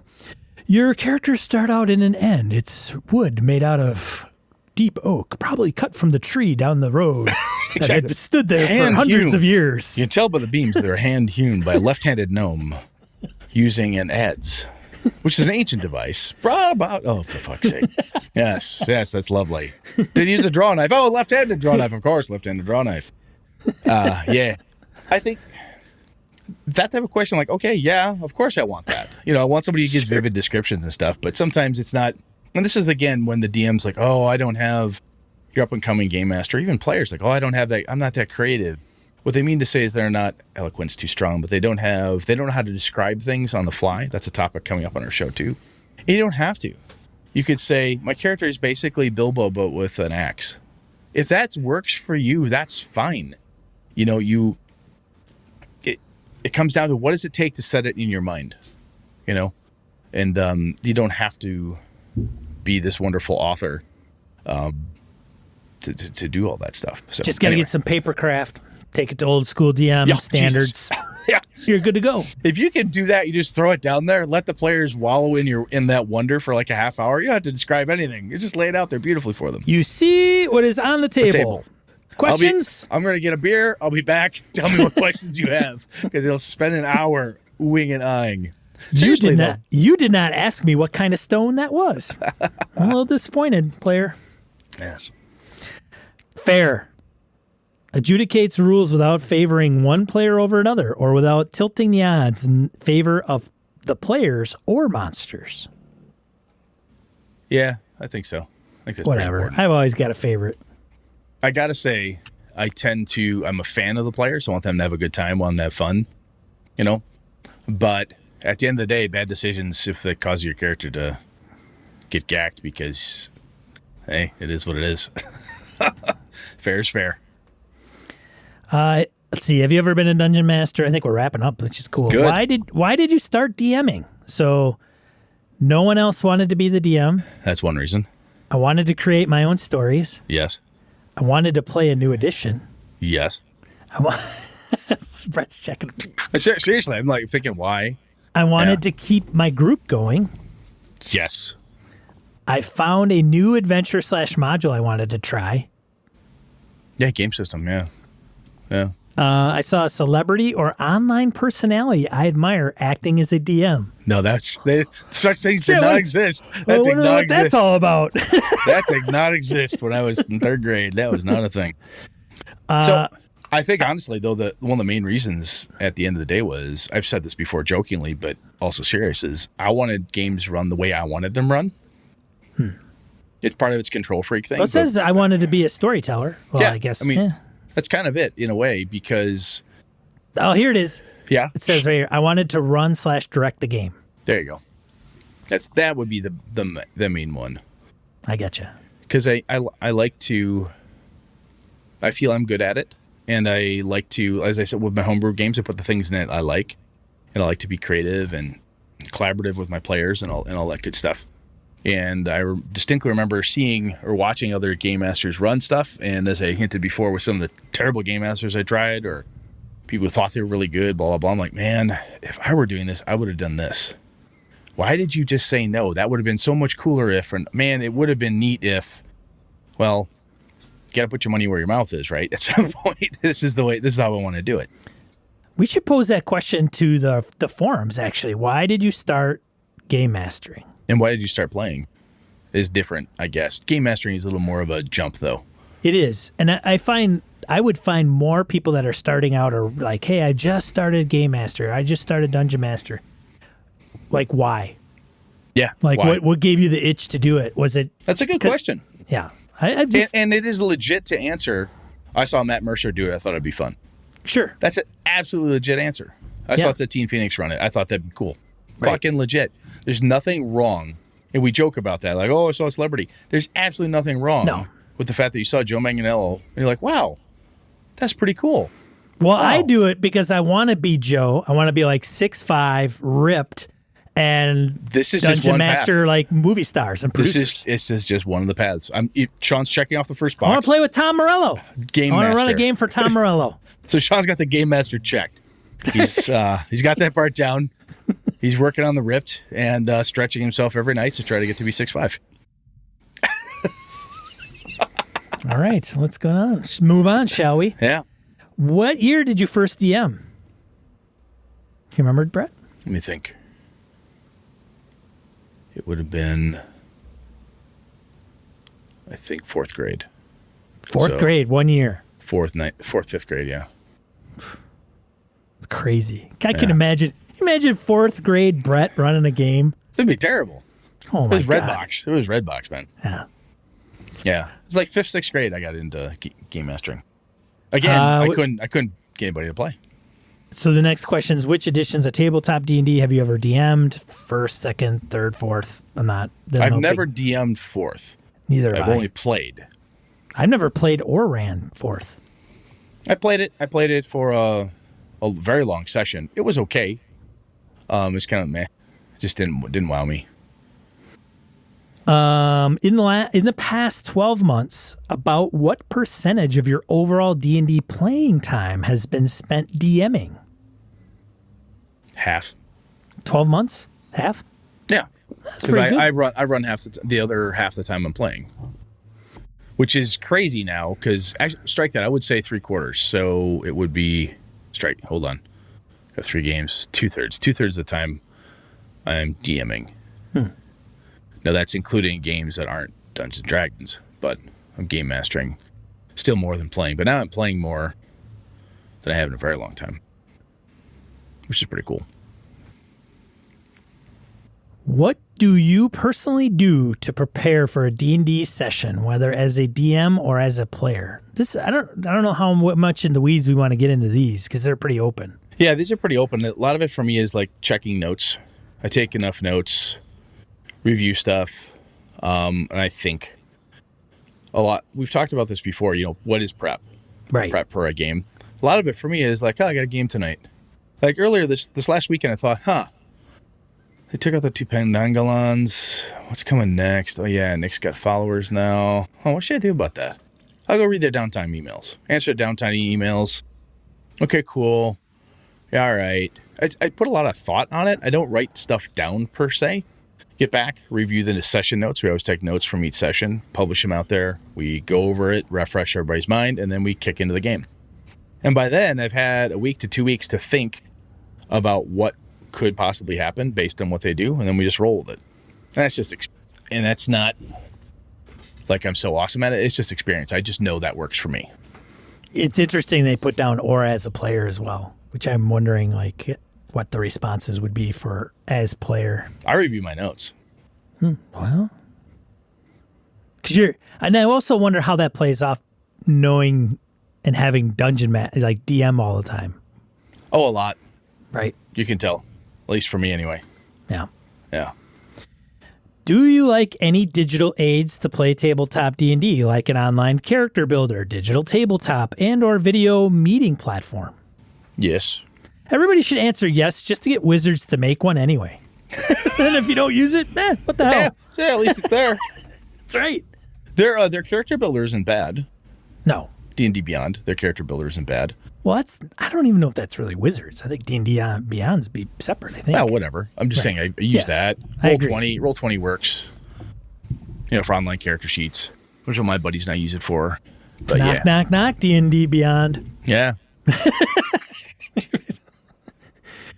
Let's see. Before the COVID-19 pandemic, where or how did you typically play tabletop D&D? At home, at a friend's house, at school or work, in a public place, library, coffee shop, casually mine was in a always store? at my buddy's house or online. Yeah, same here. I mean, and honestly, that hasn't changed much. We've done more online, but still periodically, I still game at home. And part of it is because my kids are here, so I'm still gaming at home / friend's house online. So that hasn't changed with pandemic or without. And honestly, I think I'm going to game the same amount now, even when it's over. Other than the fact that conventions aren't here, Right. Play locations, We can go kind of skip that. Yeah. It's kind of over the past several months, they get into that. When many non-essential places were temporarily closed and social distancing measures were put into place, how did you play tabletop D&D? Online. And in my house. Yeah, casually in a store. Yeah. Okay. There's some more options. Next one. With stores eventually reopening and the loosening of some social distancing measures, how do you think your tabletop D&D play frequency at the following locations will change going forward? It's not going to change. I don't game at stores. In person with friends, family at home. Yeah. It's not going to change. Yeah, mine either. Play I think locations. the interesting thing with the play locations to me is that the online piece, a lot of people, I'm going to game online more. I've heard that many times from our listeners, other people. I'm gaming more now than I ever have because I'm stuck at home. Right. And a lot of folks are like, well, my home group, we just moved online. That's the way to go. We still want to keep gaming. That's what we did. Yeah, and I know some groups may well die because somebody somewhere is like, nope, I will not be online. I will only game in person, or they just won't make it or can't. Or make their it. internet sucks. Yeah, that's what's probably going to. the biggest problem. Like rural America's internet blows. In some areas, it's quite bad. Yes, I feel bad, man. That's the only reason keeping me near civilization. Seriously, like I move to the boondocks, man. I know Brett's like, I've got good internet somewhere, but I'm like, I mean, good is relative, right? Depending what you're trying to do. Stream? Maybe, I don't know. Let's see. Play locations in another public place. Then it talks about it virtually with friends and family, and then it's like same restrictions, same play locations. Yeah, nothing's really going to change. Which of the following this is interesting. Which of the following D&D game designers have you heard of? Mm-hmm. Remember that one? Dave Arneson? All of them. I listed all of them. Dave Cook, Monty Cook, Jeremy Crawford, Ed Greenwood, Jeff Grubb, Gary Gygax. Who's Gary Gygax? I don't know. Some guy. Weird name. Weird name. So the guy's last name is Blazinski. Carry on. Rob Heinzu, Tracy Hickman. That's hold on a second. So let's go quick. Dave Arneson, one of the co-creators of D&D. Dave Cook, his name escapes me. David Zeb Cook, second edition. Zeb. That's why I know David Zeb Cook. Okay. Second edition. Monty Cook, Cookie Monster. Yes. Some 3-0 guy. Ass. Jesus. Yeah. Hell of a punch. Beat up Brad at Gamehole Con one year. Yeah, made me sad. Jeremy Crawford. Yep. D&D guy. Fifth Ed. Ed Greenwood, Forgotten Realms. Forgotten Realms. Jeff Grubb. D&D. A lot of second edition stuff. Gary Gygax. One of the founders. Yeah, Rob Heinzu. Yep. Fourth edition, third edition. Yep. Tracy Hickman. First, Dragonlance. Dragonlance and Ravenloft. Yep. Let's see. Chris Perkins. Yep. Some D&D guy, 5e-ish, Some I think. DM guy, yeah. R.A. Salvatore. A.K.A. Bob. Realms. Bob. Yeah. Drizzt. Wolfgar, Drizzt, Icewind Dale, the whole bit. Jonathan Tweet. Mm-hmm. 3-0. He is 3-0. on what? He is on what book? DM's Guide? No, that's Monty. Player's Handbook?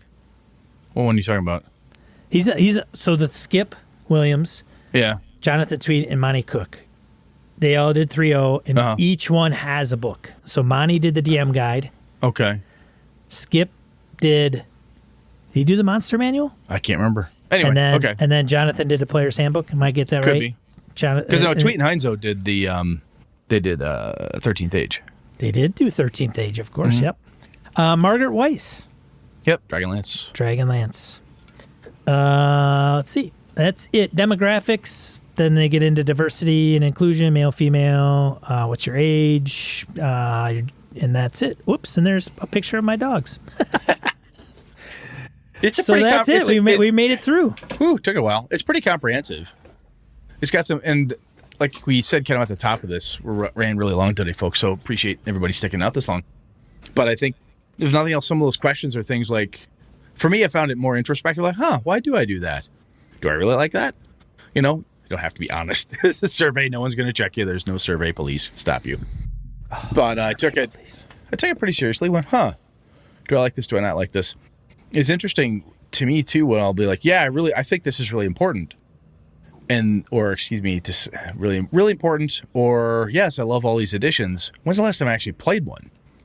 It's actually been a while. It just comes down to time.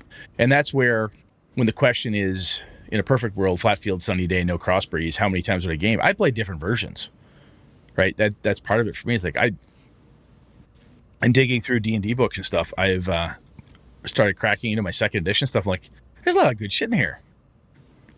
Yeah, people get pissed off about Thaco or didn't like this, that. I don't like the fact that they took devils and demons out, made Batazuna and Tanari and whatnot. But there's some pretty interesting stuff in there, and I have a lot of very, very fond memories of second edition. I spent a lot of time playing second edition D&D. I mean, that came out while I was still in high school, and that was all through college, right? That was the edition for a very, very long time. So I have a lot of fond memories of that game. But anyway. Ola Burt mentioned how he said two of his home group members swore off online play. Then when they saw how long this was going to last, changed their minds. That's, hey, you want to play or never play? Like, I think that actually got a couple of my guys, my home group. Did like, they? Grumble. Like, okay, look, I'm going to run online. Yeah. Oh, when are we going to do this? I don't know. Oh, good point. Yeah, you want to play better not or be not? that Barry guy. No, Robert. but you want to? It's kind of like you want to play or not, dude. Yeah. Because this is how I'm running. Let's get into die roll. Yeah, let's wrap this up. All right, die roll 2d4 miscellaneous points, game and geekery. We've got 2, and then we'll call it a show. First one, spotlight on riffs. I thought this was a pretty decent article. BOL online tends to put out some non-clickbaity stuff. It actually seems like they're decent content. So Megan Colleran, apologize if I pronounced your last name incorrectly, Megan, but she did a spotlight on riffs on BOL. And if you're not familiar with riffs, I thought it was pretty good. And I'm not a big riffs guy. My buddy Jimmy is, but nonetheless. Oh, I forgot about that. Thanks, Brett, for putting in there. No problem. Second one, Level Up Advanced 5th Edition, announced by EN World. So Morris and the gang over at EN World, BOL put out an article, and then we linked to EN World about this. Level Up is the working title for a standalone advanced 5e, backwards compatible tabletop RPG coming to Kickstarter 2021 from EN Publishing. A crunchier, more flexible version of the 5e rule set, which you know and love. If you love 5e but would like a little more depth to the rule set, Level Up is the game for you. I don't know. I don't know either, but I know some people will be like, Yeah, totally. Gobble it up. So the one I threw out there is the new Twilight 2000. Yeah, role-playing in World War III that never was. That Kickstarter's live. Sean, did you back that one? I had to. So did I. I never played Twilight 2000. I have once. And by play Twilight 2000, we made characters like, yeah, and then it died. Right. We made characters, and then the game, then we had to go home for whatever, and then it never happened. Yeah. Aww. Yeah, I got in on that. Yeah. And it's by Free League. How deep did you go? Oh, did you go question. Did you go metal box? No, I almost did. I almost went metal box, but now I'm afraid if I got the metal box, it would be just too overkill. Yeah, I stepped down to just the regular box. Went to the regular box on that one. Yeah, me too. Yeah, they're good. And Free League puts out like Crestrum and they just put out some really great stuff. Dennis Detweiler is a guy I follow. I follow him on Twitter, and he's a Delta Green guy. Yep. He's very outspoken. I'm a patron of his now. He's very outspoken in his political point of view, and someone had posted, "Hey, Twilight 2000 Kickstarter's live," and whether you like his politics or not, his response was, "I hear there's a mandatory LARP for 2021 coming." A worldwide mandatory LARP or something like that. Like, oh, Dennis, I started watching, Dennis. and I should probably put this in there. I started watching the Arc Dream Publishing Delta Green video from Gen Con. So from virtual Gen Con, where it was the Delta Green gang. Dennis was on there. Ken Height. Yep. Posted a picture of Ken recording from his house, which I was like, oh my God, what a surprise. Yeah, his home office is like he looks like he's going to get drowned under books at any minute. He didn't acknowledge me for some reason. At any minute he could be killed by the books that are surrounding him. Yes. But that was good. They're talking about some of the products that are being produced and probably not going to happen. But it was good. But yeah, Dennis is interesting. So that's the episode for this week. Brett, what are we talking about next week? We're talking about make it thieving interesting. Yeah, we're gonna go back to that. All right, awesome. So yeah, tune in here Monday nights, 8:00 Central Time here on Twitch. We'll be also uploading this to YouTube as well. And then I run Delta Green, not this Thursday, but the following Thursday at 8 p.m. Check the schedule down below. Thanks for everybody that joined us in the chat. We appreciate it. Otherwise, I'm Sean. And I'm Brett. Good night, good gaming all. This episode of Gaming in BS brought to you by the following producers. The Duke in Purple, Eric Salzweedl, Brett Pazinski, Graham Miner, Corey Wynn, Ed Nice, Coast GM, Jay Plata, George Sedgwick, Stefan Dragonspawn, Adam Grochon, Jared Rasher, Dollar Adventure Frameworks, Jason Weeb, Ray Otis, Eric Frankhouse, Daniel Garrett, Jim Ingram, Curtis Hinson, Rory Weston, Mike Hess Jr., Ron Blessing, Mark Sohm, Huss Carl, Eric Tavola, Henry Newcomb, Melissa Bashinsky, Harrigan, David F. Baylog, Andy Hall, Rich Wishon, Brian Rumble, Jeff Code, Niall Diamond, Corey Gonzalez, John Keyword, Jeff Seifert, Andy Olson, Michael Dinos, Old School DM, Eric Avia, Perry Besor, Laramie Wall, Robert Nemeth, Angus, Josh Wallace, Howard Bishop, Craig, Roger Braslett, Cy, Chad Glayman, Thomas Hook, Mark Richmond, Ron Bishop, Larry Hout, Old Scouser Role Playing, Jim Fitzpatrick, Craig Huber, C.W. Mellencamp, Dan LaValle, Pure Mongrel, Wayne Humfleet, Marco Froelich, Mark Tasaka, Jason Hobbs, Chris Steele, Tony Shukaloof Baker, and Joe Swick. Hey, if you've liked what you've heard in this episode, go tell a friend. Bring it up to your game group. Let them know that we exist and that they can pull it up in their favorite podcatcher. Thanks, BSers. This has been a Litterbox Studio production.